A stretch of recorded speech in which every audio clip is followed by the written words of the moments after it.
Guys, balik lagi bersama Radio GCGD. Di sini akan menceritakan kisah horor tinggal di kontrakan tua. Sarah adalah seorang wanita yang sekarang tinggal di kota kecil Jawa Barat. Ia harus pindah ke kota kembang itu untuk menuntut ilmu di salah satu universitas ternama di sana. Saat pindah ke Bandung, Sarah pergi bersama ayahnya. Ayahnya mengantarkan Sarah ke rumah kontrakan yang akan dihuni Sarah selama menuntut ilmu. Di kontrakan itu, Sarah juga akan tinggal bersama dua orang saudara sepupunya yang juga menuntut ilmu di tempat dan angkatan yang sama dengannya. Saudara tertua bernama Jani dan saudara yang lebih tua dari Sarah bernama Ava. Sarah merupakan yang paling kecil dari mereka bertiga. Maklum baru lulus SMA tahun yang sama. Selama 2,5 jam di perjalanan, akhirnya ia tiba di kota Bandung. Ini adalah pertama kali Sarah tinggal jauh dari orang tuanya. Perasaan campur aduk tentu dirasakan Sarah. Setelah mobil terparkir, Sarah bergegas turun dan mengambil barang-barang bawaannya. Sembari mengangkat bawaan, Sarah dan ayah langsung menyusuri sebuah gang kecil. Berjalan sedikit jauh ke dalam dan sampailah mereka di depan kontrakan itu. Assalamualaikum. Kami mengucap salam sembari memasuki rumah yang pintunya memang terbuka. Waalaikumsalam. Mang, sahut Ajani dan Teh Ava. Tos dugi gening. Sok atu sakiu ayana. Sar, udah sampai. Silahkan begini adanya. Sar, ucap Teh Ava kepadaku. Saat itu Sarah tersenyum dan mengangguk dan melihat sekeliling. Rumah tersebut adalah rumah tua dengan 2 lantai dan sedikit tidak terawat. Saat itu, Sarah memaklumi hal tersebut apalagi budget yang ia miliki untuk menyewa rumah kontrakan sangat terbatas. Tangga menuju lantai 2 adalah tangga kayu dengan pegangan kayu. Terlihat asal-asalan dibuatnya. Sarah mendekati tangga dan melihat ke atas. Di ujung tangga tersebut adalah tembok. Sebelah kiri ada pintu kecil menuju keluar ke tempat jemuran dan talang air. Dan di sebelah kanan terdapat ruangan tanpa pintu yang hanya bisa dimasuki dengan cara sedikit membungkuk. Ruangan tersebut tepat berada di atas kamar tidur Sarah yang terletak di antara tangga dan kamar Teh Ava. Kamar Teh Ava adalah kamar yang paling dekat dengan pintu utama. Jani lebih memilih kamar paling ujung di dalam. Sekitar 3 langkah dari tangga tepat di seberang dapur yang merupakan akses menuju satu-satunya kamar mandi di rumah itu. Terdapat ruangan kosong yang cukup lebar di depan kamar Sarah dan kamar Teh Ava dan ruangan ini nantinya akan jadikan tempat berkumpul dengan alas karpet lusuh. Lebih lanjut, Sarah langsung membenahi barang-barangnya di dalam kamar baru. Ada beberapa noda lembab di dinding berwarna coklat dan sebagian terkelupas. Pantas saja terasa dingin. Memang lembab, pikirnya. Tapi sudahlah. Tempat ini lumayan nyaman. Sore pun tiba. Ayah Sarah pun berpamitan untuk pulang. Dengan berat, Sarah melepas kepergiannya karena tak tega membayangkan penghuni rumahnya hanya tinggal ayah dan mamahnya saja. Perlu diketahui, kedua kakak Sarah sudah memiliki kehidupan masing-masing di luar kota. Tentu sebagai anak bungsu merasa berat untuk meninggalkan orang tuanya. Singkat cerita, 1 bulan menempati rumah tersebut, Sarah tidak merasakan ada yang aneh. Atau mungkin Sarah mengabaikannya karena sibuk pada ospek dan persiapan kuliah. Oh ya, Sarah bukanlah sosok yang indigo. Namun, ia terkadang bisa merasakan keberadaan makhluk halus di sekitarnya. Sampai pada suatu hari, saat itu kegiatan belajar sudah berjalan dan tugas-tugas mulai berdatangan. Sarah harus pulang ke kontrakan sekitar pukul 7 malam dan langsung tertidur. Setelah lama Sarah tertidur, ia terbangun dengan keadaan sekelilingnya yang gelap sekali. Memang kebiasaan Sarah saat hendak tidur selalu mematikan lampu kamar. Ia tidak bisa tidur dalam kondisi terang. Tapi saat itu benar-benar gelap total dan Sarah harus membiasakan matanya dalam gelap. Setelah nyawanya kumpul, Sarah baru sadar jika kegelapan ini karena lampu ruangan di depan kamarnya mati. Biasanya kalau malam lampu tersebut dinyalakan dan cahayanya masuk lewat jendela di atas pintu kamar dan lewat sela-sela pintu yang rapuh. Saat itu, Sarah meraba-raba mencari HP dalam gelapan. Ternyata ada telepon dan SMS masuk selama ia tidur. Dari kedua saudaranya yang mengabarkan mereka tidak bisa pulang karena mengerjakan tugas kelompok di kos temannya. Yang berarti, Sarah harus sendirian di kontrakan. Saat Sarah melihat jam, ternyata saat itu sudah pukul 2 malam. Ia sedikit merinding dan berusaha tidur kembali. Tapi kantuknya sudah hilang. Jadi, Sarah memaksakan untuk menutup mata dan pikirannya melayang ke sana kemari. Seketika ia teringat, bukankah saat pulang tadi ia membuka pintu utama dan langsung menyalakan lampu? Sarah sangat ingat betul jika ia langsung masuk kamar, ganti baju lalu tertidur. Dia tidak memadamkan lampu itu. Bahkan lampu itu selalu menyala setiap malam dan menjadi satu-satunya sumber cahaya di malam hari. Lalu kenapa sekarang padam? Sarah hanya bisa berusaha tenang dan memastikan ingatannya saat hendak bangun dari tidurnya dan menyalakan lampu kamar. Tiba-tiba Sarah mendengar suara lirih sekali dari balik pintu kamarnya. Hihihi. Dek, detak jantung Sarah saat itu serasa berhenti. Seketika ia mengurungkan diri untuk berdiri. Sarah hanya duduk di atas tempat tidur sambil memegang erat selimut. Sarah diam dalam posisi waspada. Ragu antara yakin mendengar suara tawa dan berusaha meyakinkan diri sendiri bahwa ia hanya salah dengar. Ia terus berusaha fokus, tapi yang didengar hanya hening. Pelan-pelan Sarah kembali ke posisi tidur. Berhati-hati sekali seakan-akan membangunkan sesuatu yang ia pun tak tahu apa. Suara langkah kaki kecil berlari melintas di depan kamarnya. Otak Sarah langsung merespon jika itu adalah tikus. Baca juga. Kisah horor hantu Herlina. Santriwati yang menuntut pembalasan. Tikus. Yaitu tikus. Atau mudah-mudahan tikus di pikirannya. Belum selesai ia meyakinkan diri sendiri. Suara lain membuatnya kaku sekaku-kakunya. Duk, srek, duk, srek. Suara sesuatu diseret. Seperti orang yang berjalan pincang dengan satu kaki diseret. Berkeliling di ruangan depan kamarnya. Sesekali mendekati ke arah kamar Sarah ke arah kamar Teh Ava dan berputar lagi. Hihihi. Suara tertawa lirih itu muncul lagi. Kali ini, Sarah yakin jika ia tidak salah dengar. Dengan ketakutan, Sarah menutup seluruh tubuhnya dengan selimut sembari memejamkan mata rapat-rapat. Keringat membasahi bajunya. Saat itu Sarah berusaha membaca ayat apapun yang diingatnya. Tapi tidak satu pun lancar diucapkannya. Terbesit dalam pikirannya untuk bangun dan menyalakan lampu kamar. Pikirnya kalau terang ia akan lebih tenang. Tapi di sisi lain, Sarah merasa takut jika dengan menyalakan lampu ia malah akan melihat sosok-sosok yang sedang mengganggunya.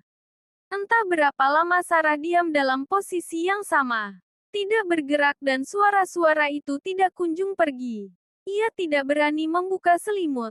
Takut justru mereka akan muncul di depan mukanya. Padahal kondisinya saat itu sudah basah kuyup oleh keringat. Mungkin karena tubuh Sarah lelah setelah tegang dalam waktu lama. Akhirnya ia pun tertidur dengan sendirinya. Sarah terbangun saat azan subuh berkumandang. Suara-suara aneh itu sudah hilang.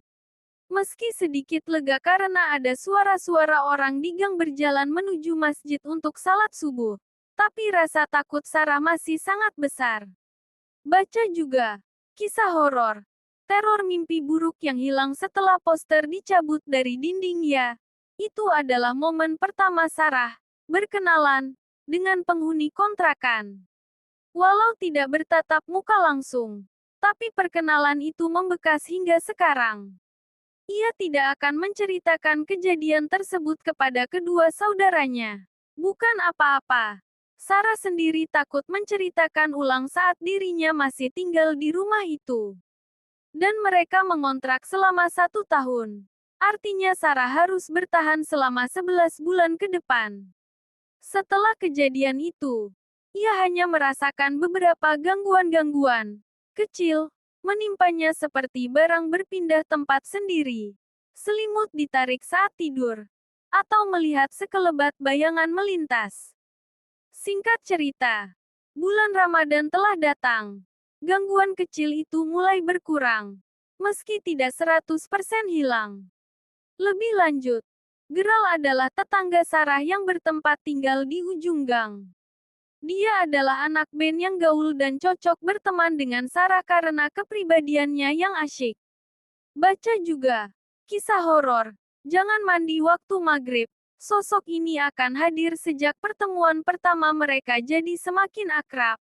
Hingga akhirnya pada suatu malam mereka memutuskan untuk sahur bersama di salah satu kafe di Lembang. Geral jemput jam 9 ya. Nong. Ucap Geral sebelum menutup telepon. Nong adalah panggilan Sarah dari Geral. Rencana sahur malam ini hanya akan ada mereka berdua karena teman-teman yang lain tidak bisa ikut. Tak masalah. Bagi mereka suasana alam terbuka dan hawa yang dingin adalah favorit mereka. Saat itu, Sarah baru saja selesai meeting dengan anak-anak band. Ia bergabung menjadi salah satu vokalis di band tersebut. Ia tutup telepon dan segera keluar dari kamar. Ajani sedang bersila di ruang depan kamar Sarah sambil bermain HP. Tadi Geral kadiute. Tadi Geral kesini ga? Tanya Sarah. Baca juga 5 rekomendasi film horor Indonesia yang dibuat berdasarkan kisah nyata. Tak ayah. Gak ada, jawab Ajani tanpa berpaling dari HP-nya. Nu balek, yang benar, ujar Sarah kembali berusaha meyakinkan. Balek sadinten ieu teu aya tamu. Beneran seharian ini gak ada tamu, yakin Ajani. Sarah terdiam dan berusaha mengabaikan. Mungkin mereka lagi iseng. Sarah segera mengambil wudhu dan salat. Setelah selesai salat, ia bersiap-siap untuk segera pergi ke Lembang. Karena Lembang sangat dingin dan mereka pergi menggunakan motor, Sarah memakai jaket yang paling tebal. Tidak lupa syal rajut kesayangan warna pink. Geral sudah datang. Mereka pun pergi menuju Lembang tanpa tahu sesuatu sedang menunggu mereka. Motor yang mereka tumpangi berjalan pelan karena masih di dalam komplek perumahan. Mereka tidak berbicara satu sama lain dan hanya sibuk dengan pikirannya masing-masing. Ketika mendekati sekolah SMA, Sarah melihat seorang kakek berjalan pelan. Sarah terus memperhatikan kakek tersebut tanpa sadar. Kakek tersebut berada jauh dari motor mereka. Posisinya di sebelah kanan jalan dan berjalan membelakangi Sarah dan Geral. Semakin lama semakin mendekat. Hingga di pertigaan SMA, kakek itu mengambil jalan ke kanan. Persis seperti yang akan mereka lakukan. Setelah kakek itu belok kanan, dalam hitungan 2 detik mereka pun mengambil jalan yang sama dengan si kakek. Tapi saat motor berbelok, tidak ada siapa-siapa di sana. Jalanan sepi. Tidak ada satu orang pun pejalan kaki. Sontak Sarah terkesiap otomatis mencari si kakek. Jalan komplek itu lurus tanpa ada belokan lain ataupun gang. Tidak mungkin kakek itu bersembunyi. Geral menyadari keganjilan gerak-gerikku. Kunaon? Nong, kenapa? Nong, tanya Geral. Tadi aya aki-aki belok di dieu saeuncan urang belok. Nah wah, ucapnya. Tadi ada kakek-kakek belok di sini sebelum kita belok. Kenapa gak ada? Tanya Sarah panik. Tong ngalamun lah. Wah sasaha tita tadi ge.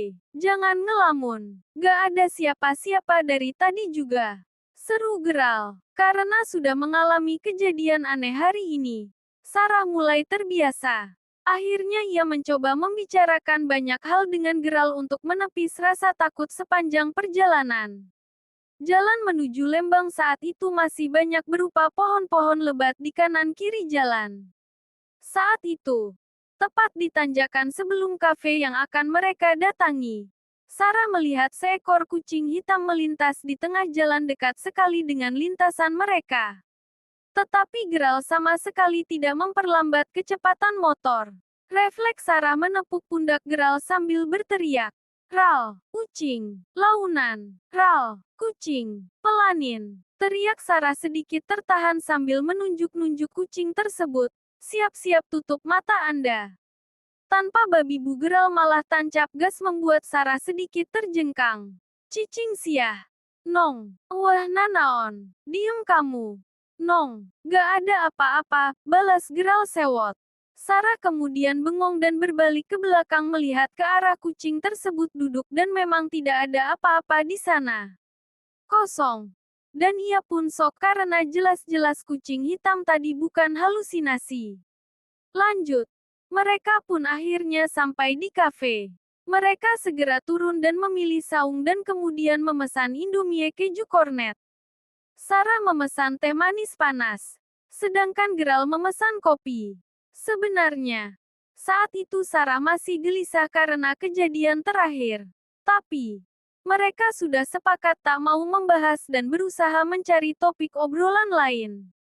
Sarah pun lupa karena larut dalam suasana malam yang dingin. Langit cerah berbintang ditemani minuman hangat rasanya nikmat sekali.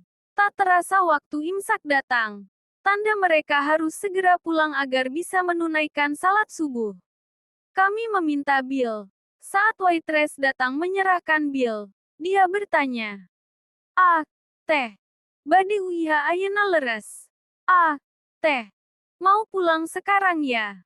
Tanyanya. Iya ah. Jawab Sarah dan Geral berbarengan. Yakin. Sahutnya menyelidik. Iya ah biar keburu salat subuh. Geral membalas. Sok atuh. Hati-hatinya di jalan, ujarnya. Iya anuhunnya. Iya makasih ya, sahut Sarah. Mereka berjalan menuju kasir dan terjadi lagi percakapan yang serupa. Kasir tersebut meminta Sarah dan Geral untuk berhati-hati. Baca juga. 3 desa di Indonesia yang terkenal mistis layaknya desa penari tanpa curiga. Mereka pun membayar dan pergi ke parkiran. Tukang parkir menghampiri mereka. Dan tebak, percakapan yang sama terulang lagi. Berujung tukang parkir tersebut meminta mereka untuk berhati-hati. Seketika Sarah dan Geral pun saling pandang. Paham akan perasaan tidak enak yang sekarang mereka rasakan.